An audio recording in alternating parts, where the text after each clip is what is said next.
Now, my friend Anthony on Facebook asked me, can a man have a baby? And I answered, yes, of course. I've had 3 of them. And he says I'm being manipulating with that answer because apparently he's a big fan of irony. Now, the fact of the matter is it's the question that's manipulating. We learned all this from Matt Walsh, What is a Woman? Where you ask the question to somebody that you know supports transgender rights. I happen to support transgender rights. So you come at me with this question trying to back me into a corner where I can't answer it. Unfortunately for my friend Anthony, I'm Steve Perry, this is Biblical Anarchy, and I am prepared to answer the question. What you're really asking me is, can a man be a mother? And the thing of it is, words are just agreements between people to facilitate communication. We agree that this particular sound represents this particular idea, so it becomes a word. And what does the word woman mean? What does the word mother mean? Well, it depends on how you use the word. If you use it in a biological sense, a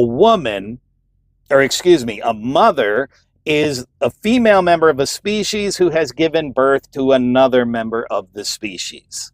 If you satisfy that criteria, you're a mother.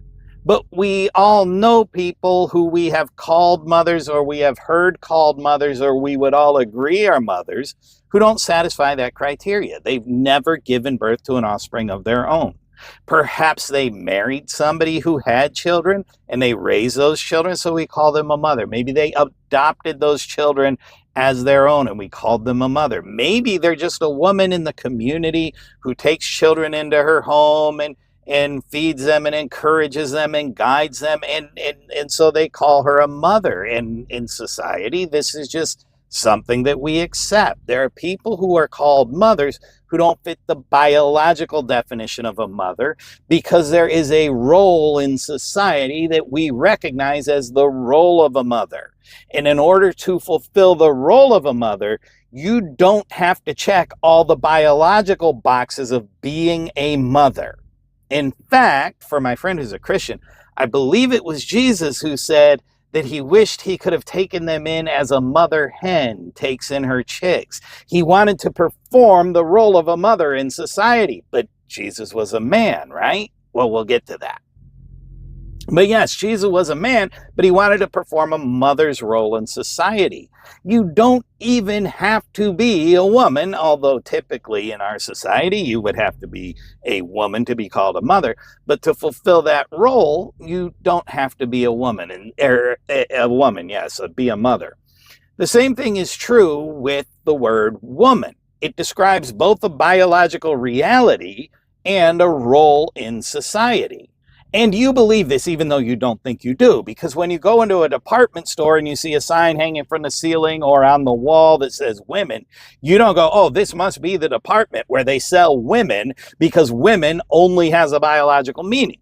No, you get the concept that the items that they sell in that department are designed for women. But a man can go in there and purchase them and use them for himself if he so desires. Because there's nothing chromosomes, there's nothing gametes about the women's section of a department store, but it's still women. It's for women. That's what it's called, right? Now, the irony here is that he wants to use this question to manipulate me, to force me into giving a really awkward answer or being unable to answer the question at all. But I was prepared. Now, my friend Anthony's a Christian. And he should accept everything I just laid out, even though he doesn't. And the reason why he should accept it is because if you're a Christian and you're not Jewish, how did you get to be a Christian? How do you get to say, I fall under the new covenant, right? The new covenant that Jesus initiated in his blood. How do you do that if you're not Jewish? Because if you go to Jeremiah 31, it explicitly tells you that the new covenant is with the house of Israel and the house of Judah. Now, for those of you that aren't up on your religious stuff, that would mean Israelites, right? Israel had split into 2 kingdoms, a northern kingdom and a southern kingdom. The northern kingdom was called Israel. The southern kingdom was called Judah. So this covenant is only with Israelites. So how do you as a Gentile say, well, I'm under that covenant? I have a covenant relationship with God through the new covenant, which is only for Israelites. And Paul answers that question for you. He says that if any man is in Christ, he's a new creation. The old man passed away. Look, a new man, right? And you identify in Christ, then you're grafted into the tree of Israel. And Paul says that you become descendants, offspring of Abraham. The Greek word there is sperma, folks. This is a biological term. It's where we get the word sperm. You become the descendants of Abraham. Now, obviously, like you say with transgender men or women, well, if you went down and got a test, you're still going to have the same chromosomes. And if you went down and got a test, you're still going to have the exact same DNA that you inherited from your parents. You're not going to get saved one day and do a DNA test and, wow, look at that, I have Jewish blood now, right? I'm an Israelite. It doesn't happen. And yet you believe that through faith in Christ, you can identify with Israel, grafted in. You are now the sperm, the offspring, the descendant of Abraham. But yet you don't afford that same courtesy to transgender people. And oftentimes when a person gets saved, they say, hey, I'm a Christian now. Don't tell those jokes around me. Don't invite me to those kind of parties. Please don't call me by that old nickname I used to go by. And I, for one, presumably a lot of people try to respect that. Now, we'll slip up from time to time. We might call you by the old nickname or invite you to the wrong party, but we try to respect that. And that's all that transgender people are asking. Can you respect my new identity? I know when we went to kindergarten together, we were both boys, but I'm a woman now. Can you respect that identity? Why is it appropriate for me to do that for them if they become a Christian, but it's not appropriate for me to do that if they transition their gender and become a man or a woman? I don't understand. Now, the fact of the matter is this. What makes you a man or a woman? When a woman gets pregnant, a cell from the egg combines with a cell from the sperm of the father. And because the mother has XX chromosomes and the father has XY, what determines if you're a boy or a girl is what part of the cell you get from the father. If you get the part that has the X cell, then you're going to be XX. You're going to be a woman. But if you get the part that has a Y cell, you're going to be XY. You're going to be a man. Who was Jesus' father again? See, Jesus didn't have a human father to contribute a Y chromosome, and yet we call him a man. Why? Why do we call him a man? Why won't we call him a woman? He would have to be XX, right? But we do read that he was circumcised, and he certainly fulfilled the role of being a man in society at that time.